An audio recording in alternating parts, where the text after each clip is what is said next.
Yo, what's going on, guys? It's your boy Chris coming at you with another episode to the Beautiful Struggle podcast. And this is episode number 72, where we talk about personal development and business all in one podcast.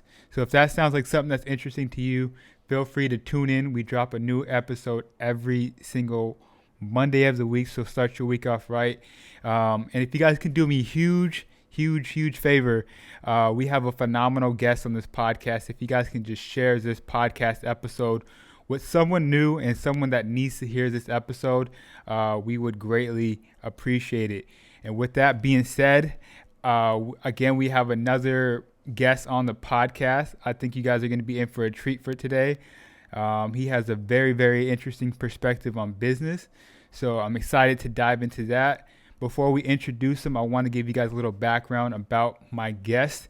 He is the owner of two very successful beauty brands. One is called Tropix. The other one is called Luxuria Elixir. He's also known as the king of beauty. So when it comes to the beauty industry, this man is crushing it. He's killing it, and he's doing some phenomenal things. So you guys really want to pay attention. Take out your notepads and take some notes. Welcome, David Wongk. Hey, everybody. How you doing, bro? I'm good, man. I'm good. How are you doing today? I'm blessed. Yeah, so definitely thank you for hopping on, man. I appreciate you giving me some of your time. You know, I've been following you for a little bit now and been consuming some of your content, and it's been extremely valuable for me. Even though we're not in the same industry, I can definitely apply some of the lessons that you teach. So I appreciate you for that. Oh, man. Thank you. I'm glad to hear that. It's Yes, sir. always a Yes, blessing sir. when you hear somebody say that. Absolutely. So, on this podcast, usually we like to start off with your background and whatnot and you growing up. But before we dive into that, if anybody follows David, you guys know that he is a world traveler. This man travels all over the world. You know what I'm saying? So, I love traveling too. But I have two questions before we get started, man. Where is your favorite place that you've traveled to? And where is the first place you're gonna travel to after all this craziness and fiasco is lifted up, man? Man, this fiasco's not stopping me. I guess Okay. Brazil would have to be my favorite spot, man, with Okay. South Africa running this close second. But yeah, Mm. Brazil is my second home. That's where I'm always at, where I'm always trying to go. If it Okay. I wasn't for love it. COVID, I'd be out there for a month right now. Wow. Wow. What part of Brazil? Rio. I love Rio, Got you. man. It's a different energy out there. You got all the beach, the perfect weather, the Mm. food. I mean, I love it. Food. I'm trying to buy a For house sure. out there. Got you. And where's one place that you want to go? Well, you said it's not stopping you. Where's some places that you going up next, just to get away and whatnot? I mean, we limited on where all we can go right now, but if it wasn't Corona, I'm trying to hit the Philippines. But with it going Okay. on right now, I might shoot down to Mexico sometime in February. Okay. And when did you get this like travel bug in you when you just start exploring, man? Because as you know, especially in my community, man, I grew up in Sacramento. A lot of people don't even leave, I their know, home man. radius of like 15 miles. So I haven't been to as many places as you, but I've been to a couple places out the country. And when people see that, they think it's absolutely amazing and incredible. I'm just, man, like you haven't even Haven't went to the even Bay Area. You know what I'm saying? So Yeah, man. And it's crazy because most people would just jump on a Spirit flight for 300, head to Costa Rica or Colombia or something. right, right, I right. mean, but I think people limit themselves to what they can do, where they should go, and stuff like that. I mean, I live an hour outside of Atlanta. I know people who've never been in the city. But Mm. like you said, I mean, I grew up in California. I know I got a lot of friends people grew up with who still the same place, never go nowhere. Never been out to Never go Dino. nowhere. Never been. Nah. Yeah, exactly. Never even been to Vegas. I feel that, man. That's what's up. All right, man. So we can get started with your background and you growing up. You mentioned you grew up in California, specifically in hmm the IE. So you can go ahead and start there, man. Yeah, man. I grew up out there. Went to school out there. Homeschooled a little bit. Went back and forth to private schools. My parents tried to keep us out of trouble. Keep us from following some of my family's footsteps. Yeah. So grew up out there, man. Got my GED around 15, and from there, I mean, I always knew there was a different life that I wanted, Mm. but I didn't really know the steps or how I was going to get there. But I just knew I wanted to travel. I wanted fast cars. I wanted a lot of women. I wanted Mm. money. I mean, any Mm. typical boy's idea of what success is. But as you grow, as things change, so did those ideals. But grew up, got my GED, man, at 15. Went right into college. My mom threw me into college. She's like, "You either gonna go to college or military. Your choice." So Mm. I went into school for aircraft maintenance. Got that. So by 18, I was an aircraft mechanic, licensed, advanced composites, all of that stuff. Went back to the same school and got my aircraft pilot license. Mm. Did you So do that got that. because you? Yeah, my bad. I was saying, did you do that because you wanted to travel, or what made you go in that direction, that industry? My dad always had an interest in aviation. So Gotcha. when we were younger, we'd go out, look at airplanes, fly RC airplanes off the hill out there, man. But crazy thing is, I was like 13, 14. I got a Delta scholarship. We had went Mm. to like a 100 Black Men Meet conference or something, and Delta pilots were there, and they told us about a scholarship program. So jumped in the scholarship program. Luckily, I was one of the people chose, and I mean, they took you around. They put you on a 2 week thing, fed you, put you up, and you went for 2 weeks. And at the end of those 2 weeks, they took the best people and put them in flight school for Mm. a certain period. So I was one of those people. Put me in there, and I got to solo at an airplane at 14. I didn't have a car, no driver's license, but I'm out there flying an airplane by myself. So that kind of Wow. really pushed me down the aviation route. But Wow. yeah, so I always loved to travel. So that was originally the plan. But as life goes, plans and things change.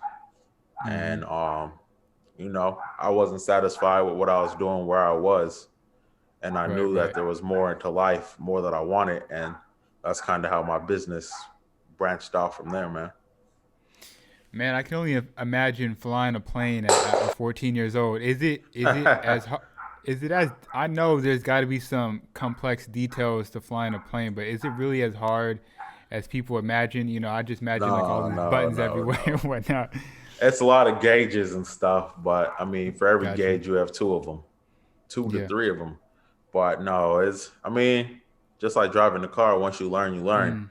So Mm. before they even let you go by yourself, we were in there for 2 weeks, in ground school and flight school every day flying.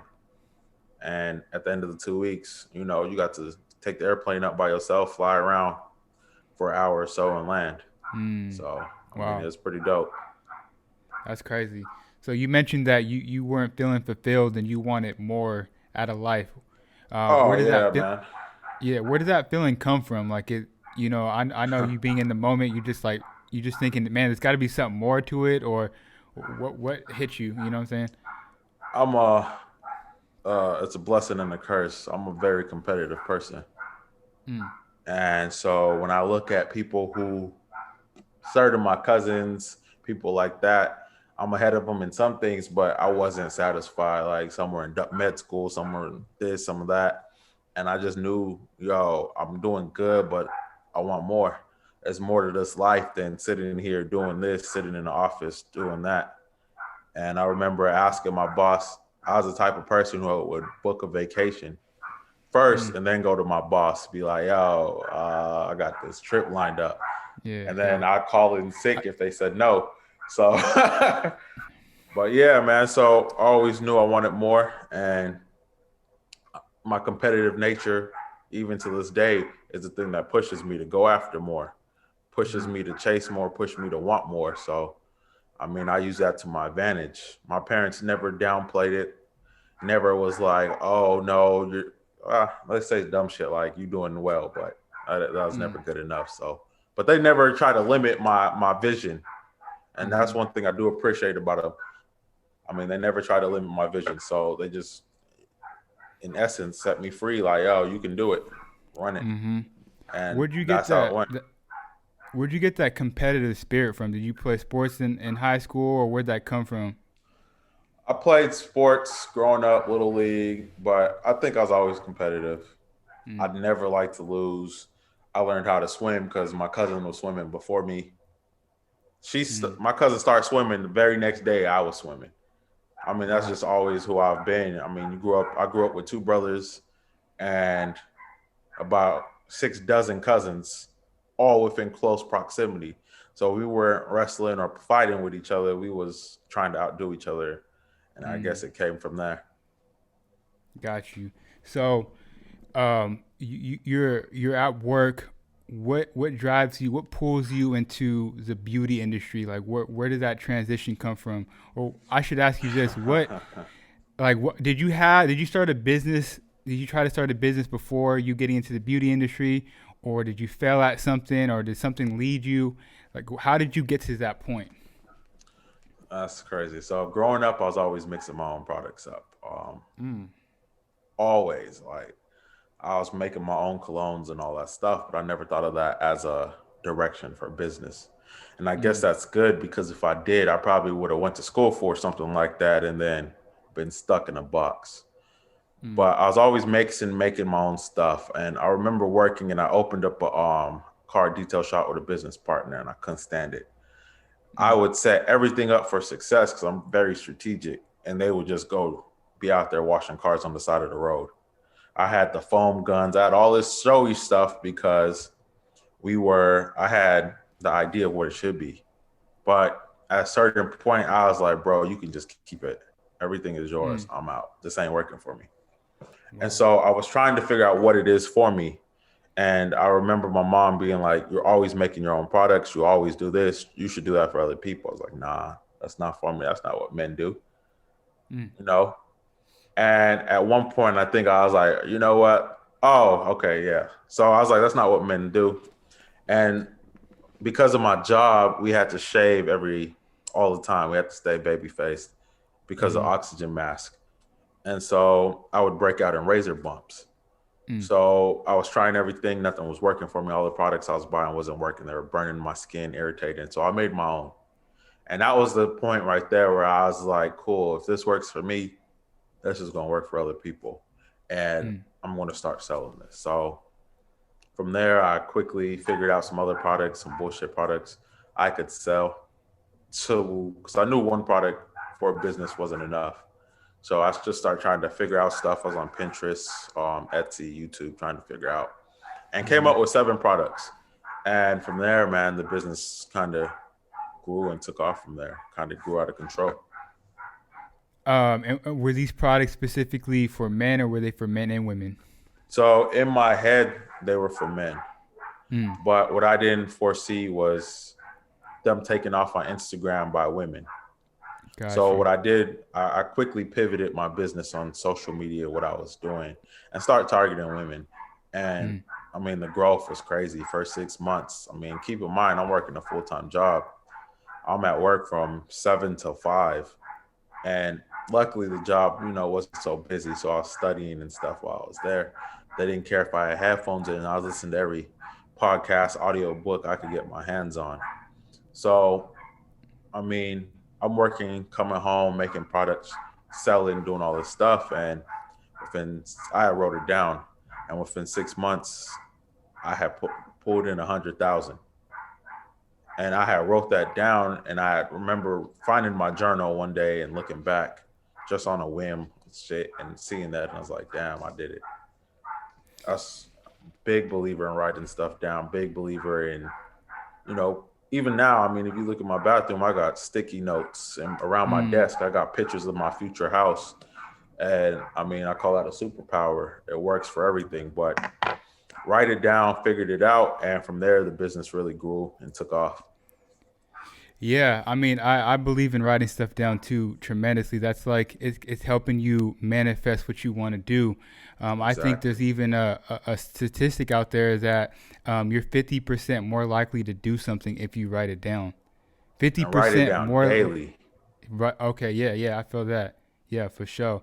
Um, man. So I want to talk about. Did you have any fear transitioning from your full time job into entrepreneurship? And you also brought up, this isn't what men do. Talk about how you transitioned from your full-time job into entrepreneurship, and also talk about how you overcame maybe that self-doubt that you had, that like, hey, men are not supposed to be in this industry, but you obviously overcame it. You're being successful now. Man, that idea of men shouldn't be in this industry, or that tinge of fear, man, that's a personal thing. That's Right. not true. Tom Ford killing it. Till this day, I Right. go watch his videos, his documentaries. I was digesting all that stuff way back then. Killing Hennessy, same thing. So that idea was just something because of the neighborhood and the areas I grew up in. I Right. didn't see men doing it.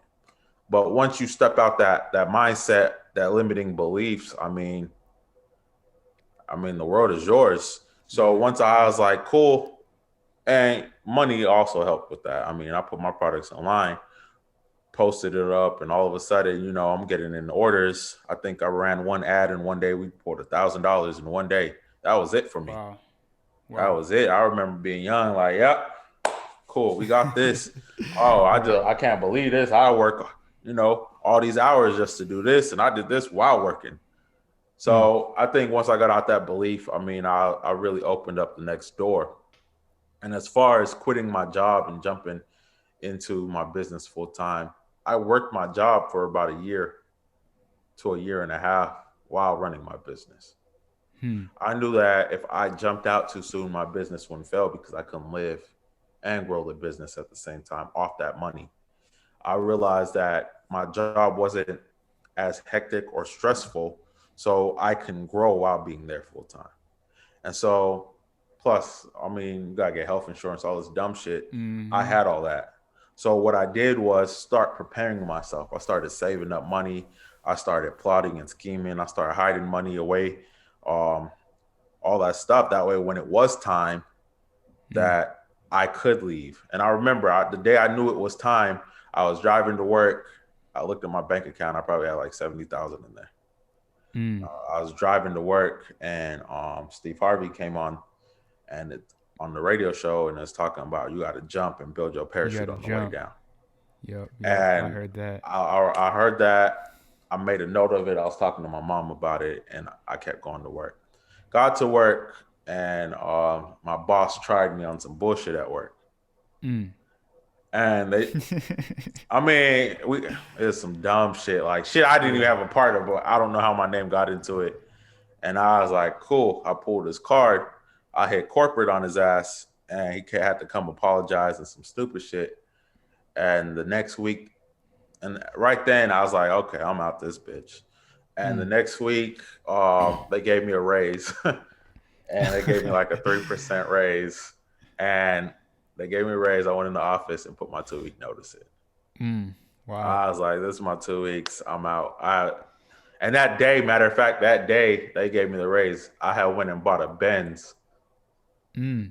and drove it to work. And one of my other bosses was like, I know what you get paid, and we pay you good, but It ain't that. it ain't that good. And I was like, yeah. And let me rewind that, man. When I got interviewed for that Yeah. job, I had told them I'm retiring by 25, and they laughed. And I said, Mm. if I'm not retired by 25, I'm gonna shoot myself. You guys got permission to take me out. And so Ooh. all the time that would come up. Because keep in mind, got in that industry young. So I had to have been like 22, 23. Mm. And I'm talking like, yo, I'm done by 25. I don't know what y'all gonna do without me. It's gonna be boring in here.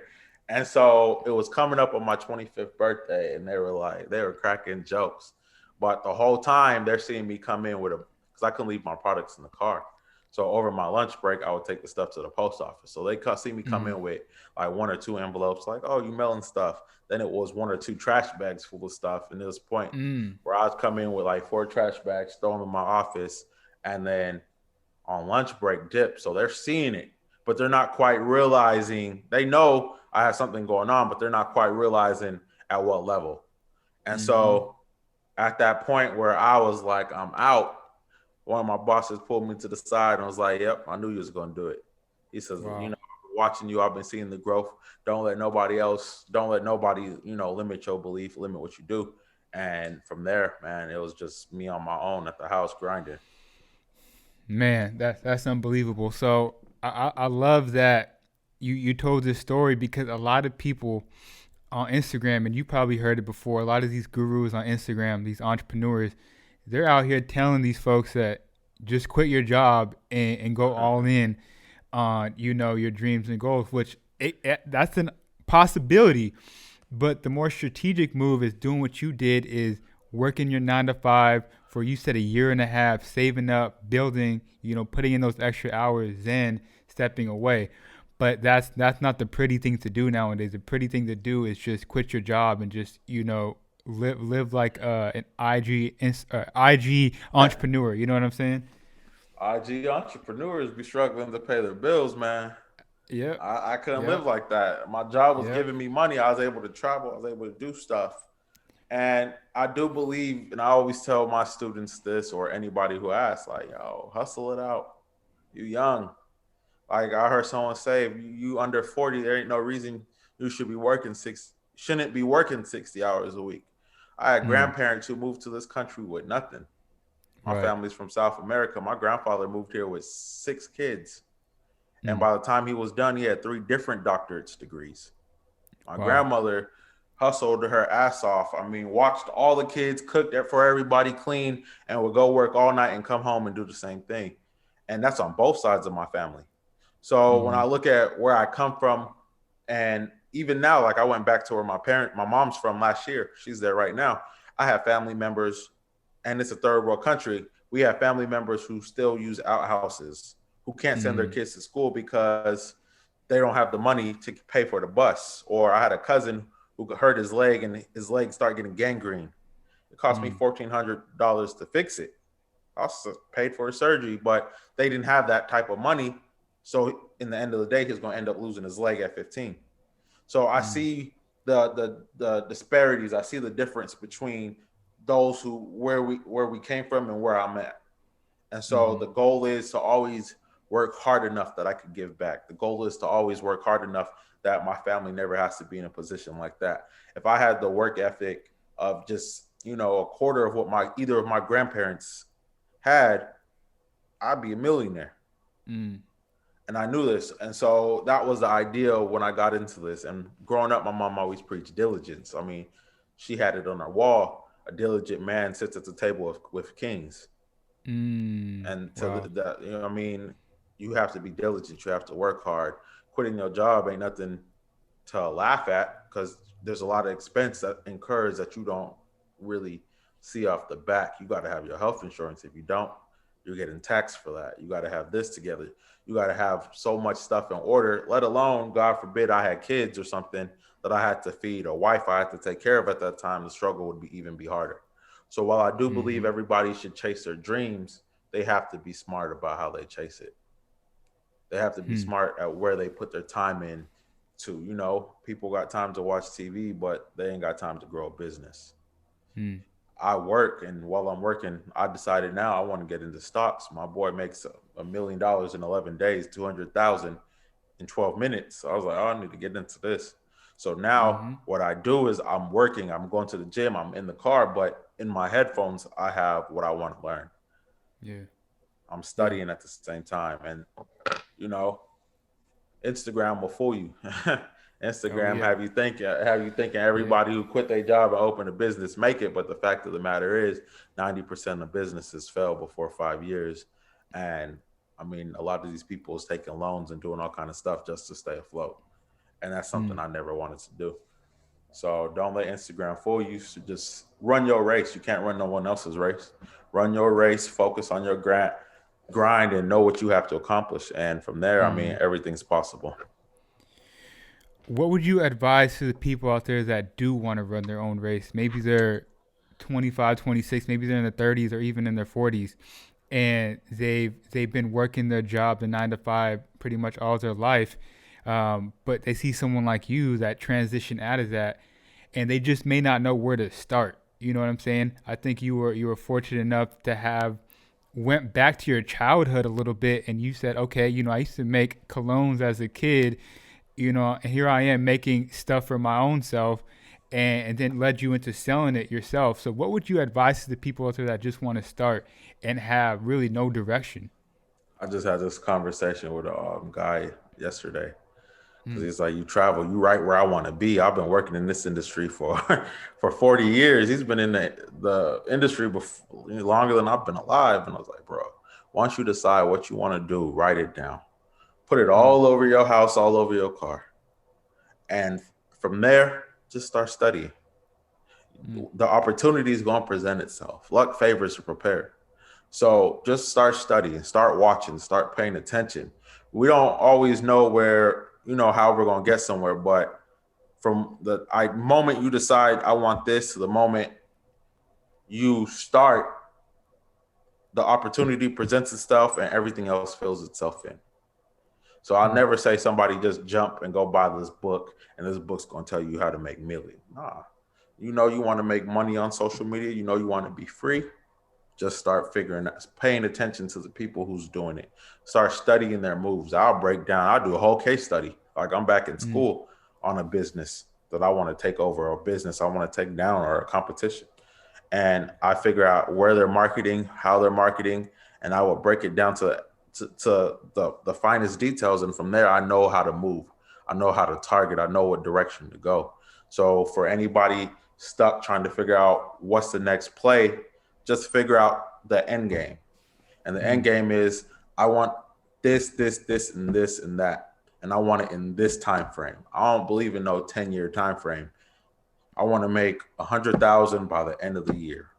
And I'm going to mm. figure out how to do it. And I'm going to just start studying.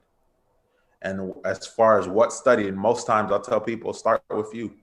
90% of the times, if you ain't where you want to be, the issue is you. You're the common denominator. So work on your discipline, work on, simple shit. Like I tell my brother, clean your broom, make your bed, start with that. Start tracking what you eat, start tracking yourself at the gym, and just implementing discipline. Once that's taken care of, everything else will follow. Because now Mm. you have that discipline to sit down and read and study or do whatever else you need to do. Or once you get your business going, you have the discipline to stay on track task. So that would be my advice for anybody getting in the game. No, I love that. You mentioned the word study multiple times and education multiple times. Obviously, it's extremely important for you, but how many hours at the day do you think you find yourself studying and just educating yourself, whether it's on stocks or how to improve yourself in your current industry? Man, I really can't say. Not all studying is sitting in a book or Right, listening to a right. book. I might go on Instagram and look at, I hate to say my competition, but look at my competition's page and just Mm-hmm. eyeball everything they're doing. That's still studying. So throughout the day, I'm probably spending at least 3, 4, 5 hours doing that.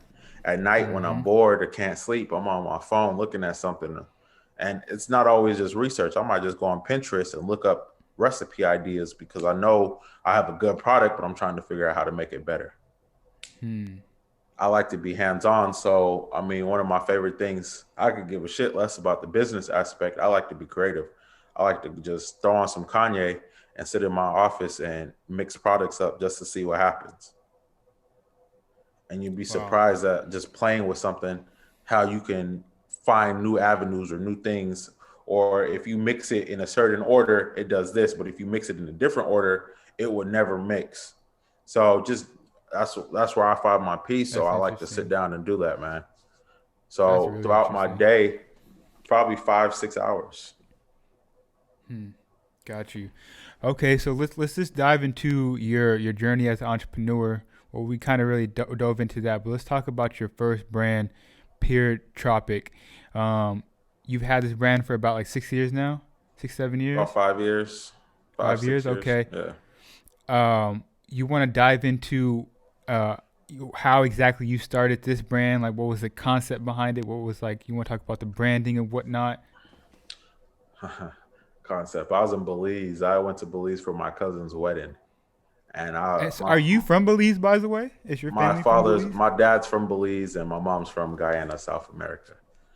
Okay, So dope. I was in Belize, and my grandfather has this huge citrus farm, and I was out there looking at it, and I was like, man, this is the life I want to live.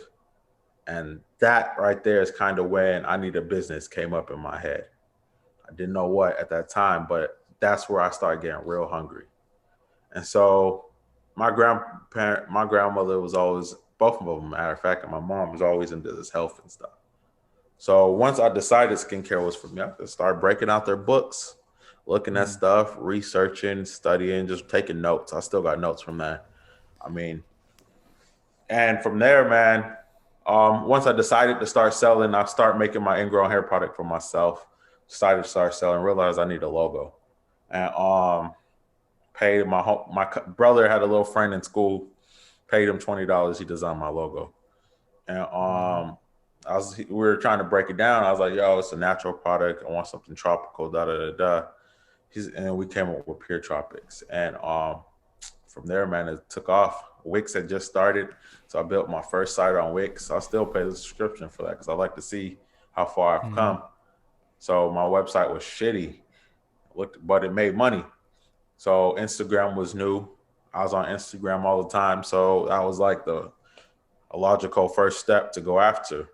So I started Mm-hmm. marketing on there using Wix, and I mean it grew. It took off. We're doing over six figures a month now. I Mm. mean, with a pandemic going on, we still pulled in over about 2 million last year. Mm. And I mean, it's me, it's two employees in the office, and about seven VAs. You don't need no big thing. Wow. I make all the products myself. I still this day. I went from making them in 5 gallon buckets. Before that, it wasn't even 5 gallon. Making them gallon at a time to making 5 gallons to making 55 gallons at a time. So Wow. since I make my products, I mean, I keep my recipe simple. I don't Right. have one product in my office that takes longer than 30 minutes for me to make. Mm. Because I didn't have the money to buy all this big lab equipment, I went to Harbor Freight and bought a powerful ass hand drill. Went and got a stainless steel grout mixer that looked like a cake, and I was whipping stuff up. I mean, because you have to think outside the box when you don't have money or when you trying to figure Mm-hmm. stuff out. You become more creative. You see different avenues of way to do stuff, and that's exactly what I did. And you mentioned that you're still on Wix. Have you ever thought about transferring Oh over no, to time out. I'm not. I'm on Shopify. I was I just keep gonna my say, have Wix you? subscription alive so I can go back and look at my old shitty site. Okay, okay, that's what I was getting to. I was like, you still on there? Or did you ever hop onto No, Shopify? man, I realized a long time ago Shopify was like an Android and Wix was a BlackBerry at that time. So I Hmm. had to get up out of there. And Yeah, the money really absolutely. started coming in once we start plugging in all the features and playing with Hmm. everything Shopify can do. Do you run like Facebook ads and Instagram ads and whatnot, So or is first it? 2 to 3 years Mm-hmm. we didn't run no ads on Facebook. I didn't Mm-hmm. know how to do it. I wasn't doing it. Everything was solely off shout out ads on Instagram Hmm. and just guerrilla marketing tactics. And so now we do run. Instagram got smarter. Facebook bought it over. Start Yep. limiting natural engagement. So now we do run Facebook ads. Okay. Um, let's dive into your second brand that you created. It's a little bit different, has a different demographic of people. Correct? Correct, correct. That's funny. So what happened was I tried to get in this magazine and they wouldn't put me in. Okay. I took it as a race thing, cause just how the person who I hit up responded. I was like, well, fuck them. I'm about to fuck. So I created a whole luxury brand using the same products in Mm. glass bottles for double the Mm. price, double to triple the price, and hit them. Before that brand, he made one sale. It was featured in 3 magazines. Wow. Yeah, there's other products on there that I don't sell on Pure Tropics, of course, but I mean the fundamentals were the same. I just knew Mm. that, hey, I mean, when you go to these stores and you look at who's making these products, a lot of the same company is making products with different brand names. I was like, that's Wow. easy enough. And I knew it was a Wow. different demographics. I wanted to target that luxury market. That's crazy. That's crazy, bro. So we don't have to dive too deep into it. We don't have to at all. But I'm wondering what are some marketing strategies that you implement that allows you to charge two, three times more for this product or different products and whatnot? Let me ask you a question. What defines luxury? What's the difference Uh, between Ray-Bans or Tom Ford sunglasses and the ones at Walmart? It's the name, correct? the name, yeah, yeah. And perceived value. That's it. perceived They all value. made at the same factory. It's the same Yeah. products, but you have a Yeah. name behind it. I knew this. How I came up with the name, I was trying to figure out something. I'm always in Brazil. I was trying to go with lust potion, something sexy. Couldn't figure it out. Translated lust into Portuguese, it was Luxuria. Oh, perfect. Mm, Threw the elixir behind it, lust potion, got my name. Put it in mm, nicer bottles. So for by then, like let's take example, Pure Tropics labels have changed 3 to 4 times since I've started it. But by the time I started that company, I knew branding. I knew branding like the back of my hand. So I mm, knew who my demographics were and how to target them. And from there, it was simple. It was simple. Keep a minimalist thing. I walked through Lenox Mall and I saw, um, I don't want to call it baby blue, but turquoise everywhere. It was a hot color. mm, I threw that in there. I just start mm, taking things I've seen branding wise and putting it in there. Now back to the question: what defines luxury? mm, Luxury is a price point. Luxury is a name. So there's no real definition, but what makes it something luxury or what's not? It's you saying, hey, I'm selling 1 ounce bottle for $90 and people paying for it because they mm, realize everybody else doesn't have that. And because everybody else doesn't have it, it makes them feel important. mm. That's all That luxury reminds, is. yeah, yeah, that reminds me. I don't know if you've ever read the book, but the book called Contagious. No. So in the book, um, it was Nipsey Hussle also read the book, but in the book there is a restaurant in Philadelphia that wanted to do something different from everybody else, and basically what they did was they created $1,000 cheesesteak sandwich. Oh, yeah, yeah, I heard A, this story. $1,000. So you know what I'm saying? It sounds crazy, But it and works, people don't were it? it worked because a lot of people were like, "Man, this ain't gonna work. This is not gonna happen." But people wanted to go there and try it because they knew other people couldn't get their hands on this $1,000 food item. You know what I'm saying? So it created this like luxury feel, this exclusivity that only a certain amount of people can have, and thus it worked, and it worked really well for them. So one of my Bibles when I was doing this was this book called Fascinate by Sally's Hogshead. Mm-hmm. And it talks about what fascination is, how brands use their marketing, advertising, even their price points to fascinate people.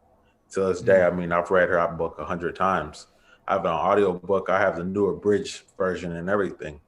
And that was kind of one of the avenues and the steps I used to start a luxury brand, quote unquote. What was the name of the book? Fascinate by Sally's Hogshead. I need to check that out ASAP Yeah, for yeah. sure. And it's So, not a traditional marketing book either. So you kind of got to read between the lines, but that's got what you. causes you to think differently. Absolutely. No, I agree with that 100%. Man, I wanted to give a little value back to the audience. For the people out there that are hearing your story and they're feeling good, they're feeling motivated, maybe they're people that have been looking to make money online. What are some practical steps that you advise to these people when making money online? I know the first thing you mentioned is educating yourself, studying. But what are some other practical things that you would advise to people? You know, a lot of people, they get caught up in the logo, they get caught up in like the name, and they, Yeah, they don't ever start. that's You know so what I'm crazy saying? to me, man. Like, so I run a skincare course. I have a skincare course. I do a lot of consultation, and 90% of people get caught up on the logo. And my Mm, statement to them is, if you go look at stores, most logos are tight fonts. They're just the words. yeah, Like you yeah, worry about yeah. the wrong stuff, you ain't making money. Like focus on building a good product. Focus on building you a good routine. That way, when you do start making money, you can survive. Love it. I mean, always stay innovating. I would say that's Mm, another thing. Always stay innovating. Always look for the next thing. Never be like, okay, I got 13 products. I'm making 100,000 a month. Let me take my shirt off. I mean, I might go out the country 12 times in a year, and 12 out of those 12 times, I'm working while I'm gone. mm-hmm. I have a whole room with a fridge in it, full of products from all over the world because whenever I leave town, I like to come back with products so I could see what people around the world are doing. I like to feel, I like to put stuff on. I go to Walmart right now and buy 30 different face masks and come and put each one on every different day and take notes on it. So I always stay innovating, always trying to stay figuring out the next move and the next direction. You're man, you're truly a master of your craft, man. I just love just listening to you speak. Just love the attention to detail that the details that you pay attention to. You know what I'm saying? Being able to go to Walmart and purchase different masks. I didn't even think about that. Traveling around the world, grabbing different products and bringing it back home and breaking it down and seeing how you can improve on your products. Bro, I got back from Brazil a week ago and I had brought back, I actually ended up buying another suitcase just to bring Hmm. back products Hmm. because I realized that, and this is something I always tell my friend, I said, Brazilians want American products, Americans want Brazilian products. Right. That's a How do fact. you crawl? How do you navigate where you can get that right in the middle? So I buy their stuff. I mean, I swear, there's companies out there that I've studied. They have the most amazing branding, but you cannot find that product out here. Hmm. Amazing products, but you won't find it here. And so, I mean, case in point, I went to Colombia, to Cartagena, October, and I was walking down the street, walked into a skincare company, bought a whole bunch of shit. I was like, yo, and I was at the house trying it. I didn't even wait until I got home. I was at my little Airbnb trying it, and I was like, yo, I'm about to make this for Black Friday. Hmm. Ordered everything I needed. By the time I got home, it was at my house. By Black Friday, I had 7 new products ready to sell It's crazy. based off walking through a store. I can make this chapstick. Oh, I can make it after this drink I drink out here. Lemonade de cocos, simply coconut and lemonade. I went and bought coconut chapstick flavoring and margarita chapstick flavoring. Mixed the two together, got my flavor and scent right, sold those Hmm. out. I mean, the only thing that limits us is ourselves. I mean, a Yeah. lot of people feel like they made it and they stop. Or they look at what a successful person is doing and copy it. And that while that's cool, you always behind the power curve. Yep. So the Yep. trick is how to bring other stuff in, right? Everybody knows about African black soap. I was in South Hmm. Africa, a girl told me about African white soap. I was lost. Started researching it. Couldn't find it. Figured out where I could Right. get a supplier. It's $400 for 50 pounds. So now I had to break down how am I going to, justify this because with profit margins, I'm only going to make 5 grand off of that, Hmm. which, is to some people that's good, but I could take 5 gallons of oil for $400 and make 42,000. Hmm. So I then it got to the point where I was like, well, shit, I don't have to justify it. I'm the only one selling it. Right. Nobody else knows what it is. Only one selling it. And so now I sell it. So I like to go around the world, find new things, see new things, try new things, and figure out how I can make it back home, make money at with it back home. And that's exactly what I do, man. You got to stay innovating in Hmm. any market you're in, otherwise you're going to sink because there's always someone Hmm. coming up behind you trying to do the same. Exactly. When it comes to skincare products, is there a particular country or region in the world that does it better than others, or does everybody have their unique, you know what I'm saying, uh, flair on what they do? I won't say there's a company or a country that does it better. I say we have our rotations, right? There was a while where, and I think we're still in a little bit, where Korean skincare was big, Mm. where products from Brazil was big. Acai, they're trying to figure out how Brazilians do their hair and washing your hair in coconut water. You'll see these trends go through the magazines. Right, And right. I really don't believe one's better than other. The only reason I say one is better than another is because they're getting more press. So there's some oil from this company that's all in the press, and I bought the oil, high as shit, and I tried it. I took 10 of my girls and used the oil on them versus my oil, and they all picked my oil. But what makes that oil better than my oil? They have the press. Hmm.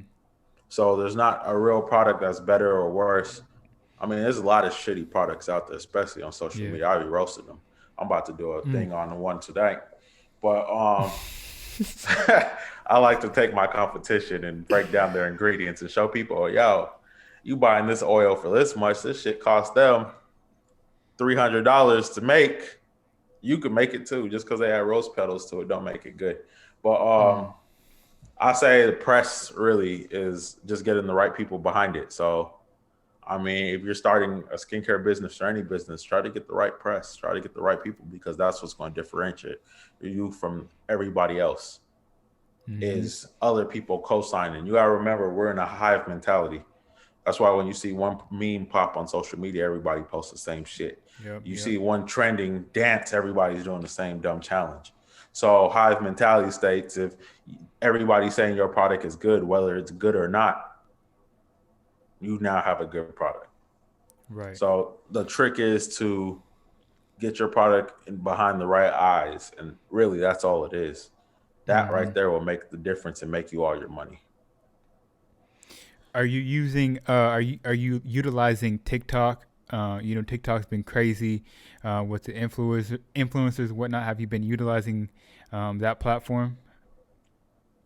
Funny, I was one of the first people on that, but no, I haven't. Mm, I mm, haven't. Now, what I do is find people who do TikTok videos on Instagram, and because there's no really way to monetize TikTok. There's no swipe up. There's no link. They gotta go type it in. true. So I find people who do videos on TikTok, and I will send them products and have them do little videos for us, and we'll turn those into Facebook ads and stuff like that. Got you. So do you primarily focus on Instagram, and you mentioned Pinterest a lot? Are those two platforms you focus on? I got kicked off Pinterest over some bullshit. But I'm back with a fear. I do focus on. I mean, our company was built off Instagram. I love Instagram. I hate it now, but I love it. It makes money. So yeah, I do focus on that. As far as Pinterest, Pinterest is a rabbit hole of information. Anything you want to Mm-hmm. do is on there. Yeah, Um, yeah. Marketing on there is dirt cheap. There's a lot of guerrilla marketing ways you can market your products and grow on there. So I do recommend Pinterest to anybody. I mean, it's time consuming. Hire a VA, hire a good VA because a bad one will cause you problems. Right, But right. you know, hire a VA, figure out how to connect on Pinterest, and you will definitely grow. For someone starting out, would you recommend influencer marketing, or would you recommend running ads? Because you I mentioned don't. on Instagram. Go ahead. I was gonna say I don't pay influencers. Mm, Influencers marketing is really well for the hive mentality. It's also really good for what's the word I'm looking for? Validation. That's not the word I'm looking for, yeah, but social yeah. I feel proof you. or whatever, Social validation. proof. Yeah. They see everybody with your stuff and all of a sudden they want it. So Mm-hmm. yeah, I would say influencer marketing is good. As far as running ads, if you don't have your ducks in a row, don't waste your money out the gate. There's other things you can be doing, such as shout out ads. You go on Instagram, you pay another page to promote your stuff. I mean, I could pay a page $280. They'll run 4 ads for me, and I'll clean 5,000 off of that. Mm, wow. So now imagine me doing that, setting up every week, and my budget every week is $3,000 worth of shout outs, and I'm killing it. Yeah, One shout yeah. out on the shade room is 2,500, Mm-hmm. but you're gonna make all your money back. I taught my boy Neil that, and I mean, he ran his first one. I told him exactly what to put. Ran his first one and came up 70,000 followers one day. Yeah, yeah. So I I know. mean, I know. World Star Hip Hop. They sent me an email with their prices to get on their page is only $500. And World yeah, Star Hip Hop. I mean, that's a massive page. for their website or Instagram. Instagram. Exactly. And all you gotta do is run Mm-hmm. one shout out. Hollywood Unlocked is 1,200. But then Mm. you could then what you gotta do is start getting fancy, right? You could pay Cardi B's best friend Star Brim $400, not even 250. And I mean, we made 10 grand off of that. Amara La Mm. Negra posted our shit for free the other day, and we came up with Word. shit. She posted some, oh, I want to support black businesses. Here's my P.O. box. I'll send her 4 boxes. You're going to see my stuff Mm. full of stuff. She Mm. posted that and then made us a video. So, I Mm. mean, you just got to be outside the box with it. Don't do what everybody else is doing on social media. It works, but if everybody else is doing it, the effect is limited. So just Mm. like with your products or anything else you're doing, you should be innovating. If everybody's doing like those little memes where they're self-promoting, but it don't look like it, switch it to videos, Hmm. switch it to a testimonial, switch the game up, and just do that, and it'll work. Got you. Got you. Woo, so much game, man. I love it. I love it. So we can start wrapping this thing up, man. I know you mentioned earlier that you have a course, it's the Beauty Brand Accelerator. Do you Hmm. want to tell us a little bit more about that? And if people are interested, how can they, what can they expect from it? So when I built Luxuria, my second company, I Mm-hmm. tracked everything I did. And I took that information and all the stuff I've learned over the years and put it in a simple course. I mean, it's 12 to 14 hours and it's very complete. I'm going to teach you branding. I'm going to teach you how to order products if you want a white label, how to make products. I'm going to give you all my suppliers, all my people I work with. And I mean, I'm even going to go down into social media marketing and how to get your first sales. I break it all down. It took me a while to make it. It took me even longer to launch it because I believe in doing something right the first time. Mm-hmm. And I Mm-hmm. mean, even now I'm still adding stuff. I want to put the recipe formulators I use in there. I want to put all this stuff in there. And I just want to help people get into this industry. This is a multi-billion-dollar industry just in the Mm-hmm. US. Now, when you look at the rest of the world, you're, 500 billion in Korea and China, another 700 billion in the US. This is a huge industry. And so there's a lot of money out here, and I want to help other people because I get questions all the time. Do I do consulting? But people can't afford it. So I wanted to make a affordable way you can get your feet wet, get in the ground, and get through all the little stuff and start making money.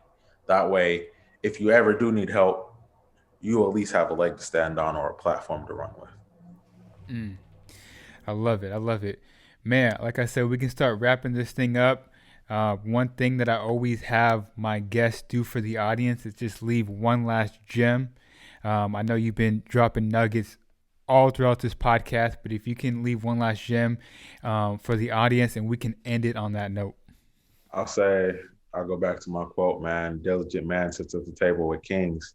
Be diligent what you Mm. do. Don't just settle, work, study, and focus on what you're doing. And the money and everything else will come from that. Love it. Love it. Where can people find you? Where can people reach out to you? And where can people find your products? You can catch us on, let's start with where you can find me. Find me on Instagram at opulent_LIF3. And Mm-hmm. my companies are both social media under their names, Pure Tropics and Luxuria. We're also on Amazon. We're in a few spas and stores like that. But you can definitely find us online at puretropics.com or Luxuria Elixir. Dope, dope, dope. A lot of great information. I'll definitely link all the social media handles and whatnot in the description of this podcast. Like I said at the beginning of this podcast, if you guys can share this episode with one new person, you guys heard how amazing it was. That would be truly amazing, and we would appreciate that. And on that note, I appreciate your time, bro. It's been an amazing episode, and it's your boy Chris, and I'll catch you guys next week.